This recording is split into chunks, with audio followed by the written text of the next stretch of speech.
The ACU football team heads to San Antonio to battle the Birds. I'm Hannah Knoll. And I'm Grant Boone. We'll flesh out tonight's game against Incarnate Word as the Wildcats try to go 2-1 in the Southland Conference. It's the Adam Dorrel Show right now.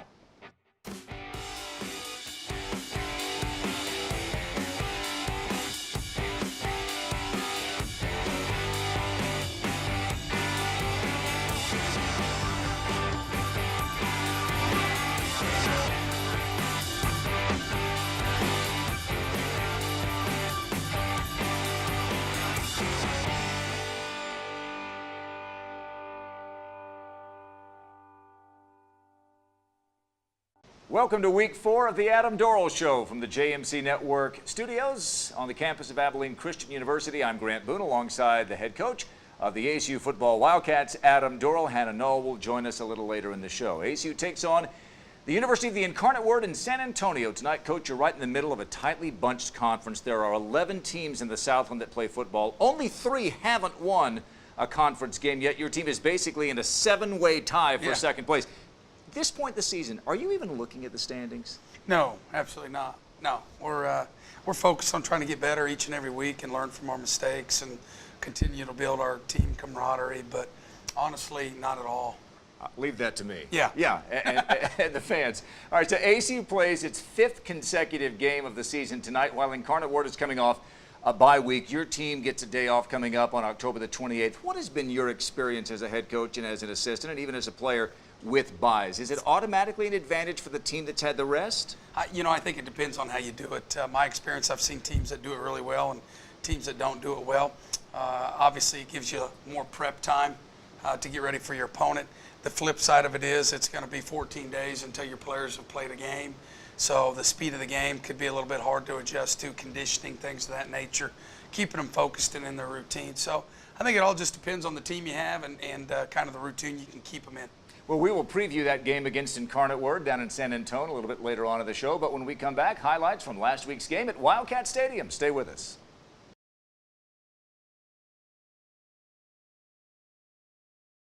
Welcome back to the Adam Dorrel Show. Last Saturday, Wildcat Stadium hosted its 2nd straight Southland Conference showdown as the Stephen F. Austin Lumberjacks came to town. With a look at the highlights, here's Jonathan Rates.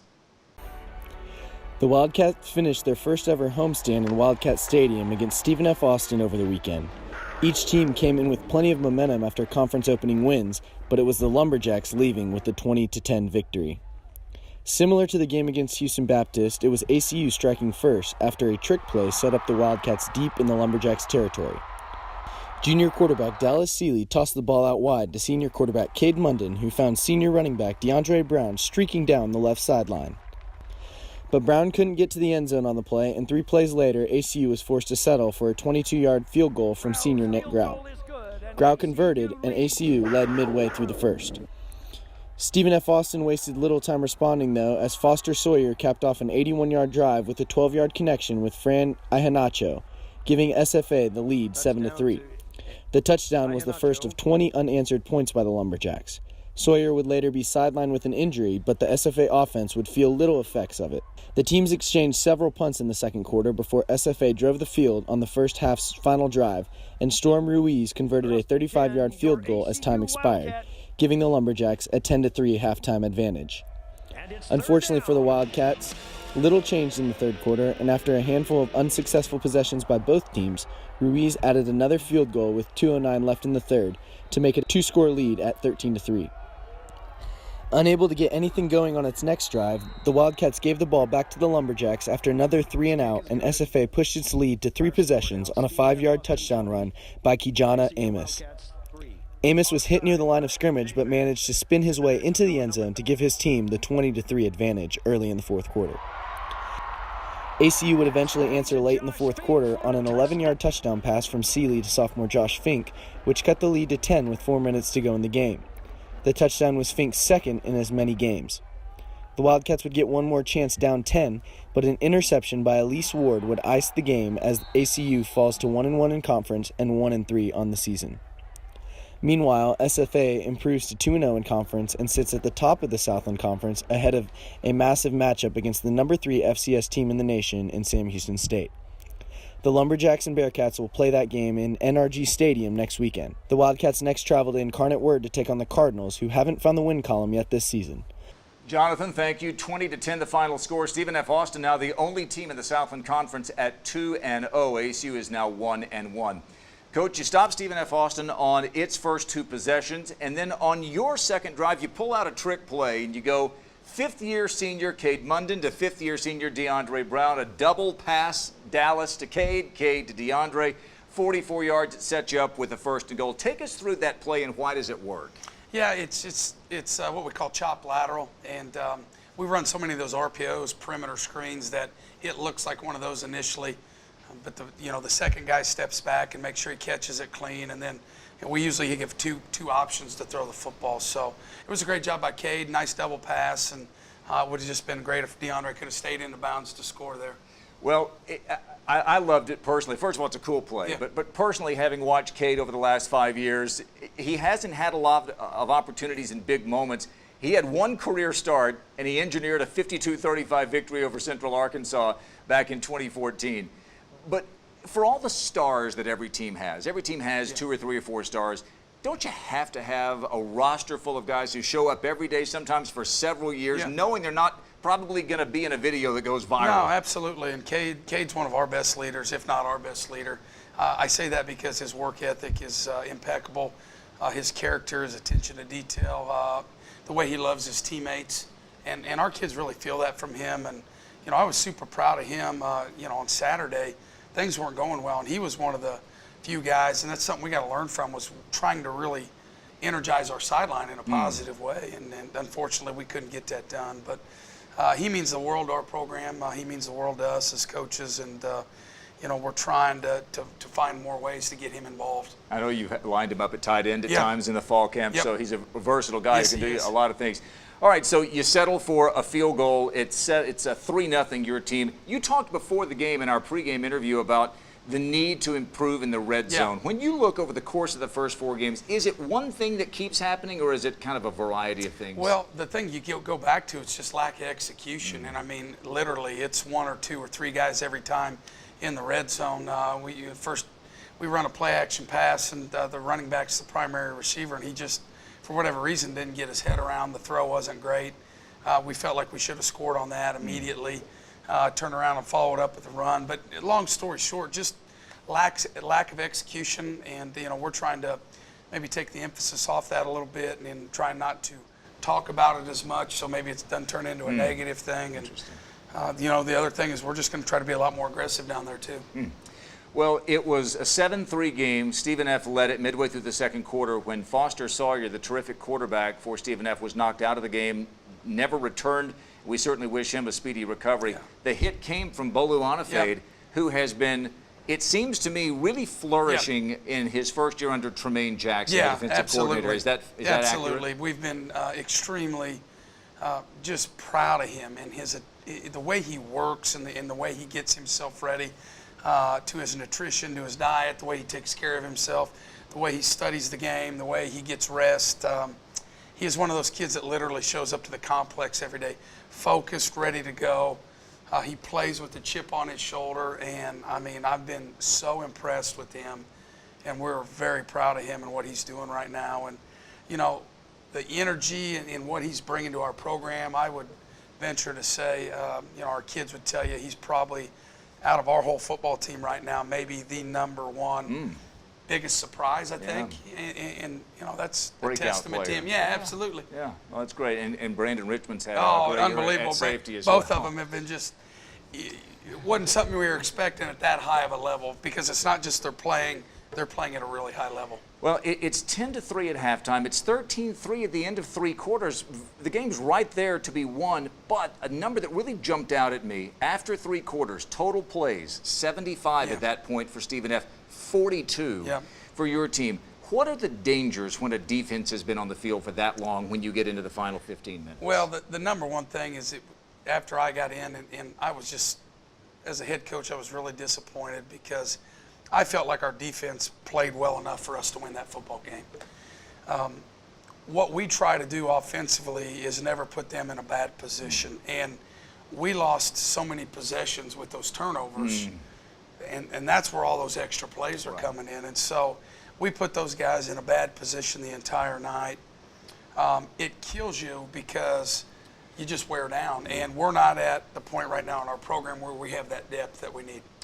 Well, 20-10 the final score. AC looks to rebound tonight against the University of the Incarnate Word. We will preview that game a little bit later on. As we go to break, take a look at some scores from around the Southland Conference last week and keep it right here on the Adam Dorrel Show.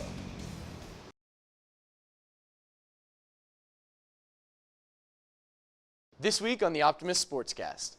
First, we look at tennis's big weekend in California. Second, volleyball started conference play. We look at how it fared. And finally, soccer continued Southland competition in Louisiana, and women's cross country traveled north to Minnesota. Welcome to the Optimist Sportscast. I'm Jonathan Rates. Juniors Josh Sheehy and Lucille Potier had a successful weekend in the ITA Masters as they each made the singles quarterfinals in the consolation bracket. Sheehy beat competition from USC, while Potier defeated Austin Peay's Lydia Yanes Garcia. The rest of the tennis team participated in the Walmart Invitational last weekend and will next be in action against the University of New Mexico this weekend. Volleyball opened up Southland Conference play with a loss against Sam Houston State in what was also the team's home opener in Moody Coliseum. The Wildcats came out strong in the first set and won 25-18. However, Sam Houston came back and won the next three sets, 25-18, 25-21, and 25-18. Senior Corinne Grancolis led the team in kills for the game with 11, while Kendall Bossy tallied the most assists with 31, as well as Diggs earning 12. The team will next host McNeese and Moody on Tuesday. The soccer team split its two games in Louisiana last weekend, defeating Southeastern Louisiana 1-0 and falling to Nichols State 2-1. Freshman Christina Arteaga scored the lone goal of the game against Southeastern Louisiana, and the Wildcats held the Lions to just 3 shots on goal. Against Nichols, ACU fell behind 2-0 in the first half before Arteaga again scored the lone goal in the 86th minute. With a 2-1 record in conference, the Wildcats welcome Central Arkansas to Elmer Gray Stadium on Friday for their next game. And finally, the women's cross-country team came in 7th place overall at the Roy Griak Invitational in Minnesota. Senior Michaela Hackett finished best for the Wildcats, coming in 8th place, while her sister Allie finished second best for the team in 15th. Diana Garcia Munoz came in 3rd for the team, crossing the finish line 31st. The men and women's team will next be competing at the NCAA Division I Pre-Nationals on October 14th in Louisville, Kentucky. That's all for this week. For more stories and breaking news, you can go to acuoptimist.com and be sure to follow Optimist Sports on Twitter and Facebook for more. Until next time, I'm Jonathan Rates. Thanks, Jonathan. Our co-players of the week go to sophomore wide receiver Josh Fink and sophomore safety Bolu Onafade. Fink caught for 41 yards and had a touchdown, while Onafade had 13 tackles, including 1 tackle for a loss.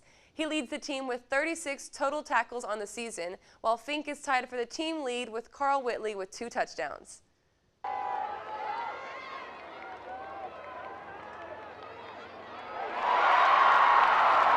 Pass complete to Josh Fink for a touchdown, ACU!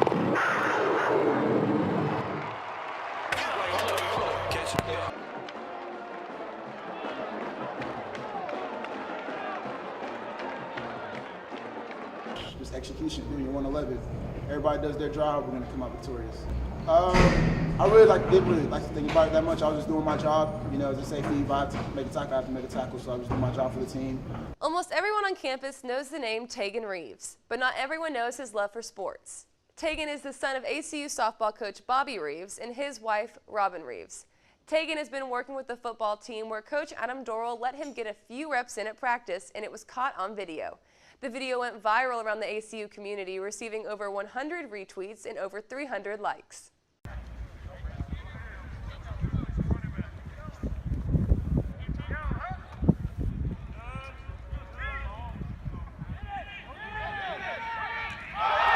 Tegan is a hard worker and is always excited for the chance to work with a team.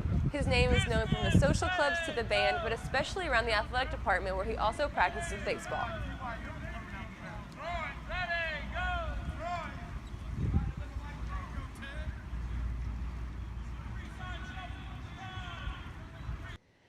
Tegan is an inspiration to all of us and is a face that you don't want to miss when you walk onto campus. We'll be back with more on the Adam Dorrel Show.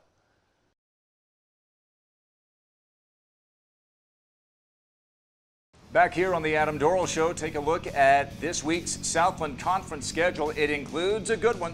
Sam Houston State at Central Arkansas, a showdown of the top two teams in the preseason poll. Those two teams haven't played each other the last few years. That should be a good one there in Conway. Well, tonight at Benson Stadium in San Antonio, it's ACU at Incarnate Word. The Wildcats come in 1-1 in the conference. The Cardinals are 0-3 overall. They're 0-1 in the league, as we mentioned earlier in the show, coming off a bye week. In their previous game, 2 weeks ago, the Cardinals fell behind Stephen F. Austin 21-0. They rallied to take a 31-21 fourth quarter lead and then lost on a flea flicker Hail Mary that resulted in a walk-off pick six by the Lumberjacks' Alizé Ward. But, Coach, the Cardinals' offense was impressive in defeat. Yeah. I thought Sean Brophy threw for 4 touchdowns.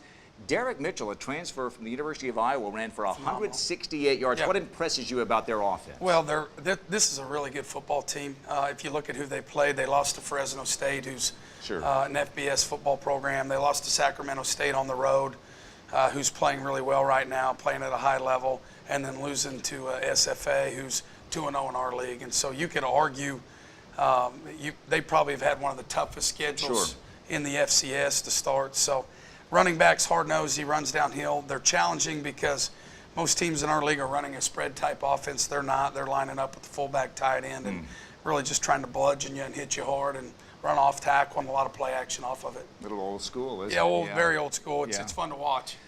Well, not as fun to try to defend. Yeah, that'll be a challenge tonight for your team.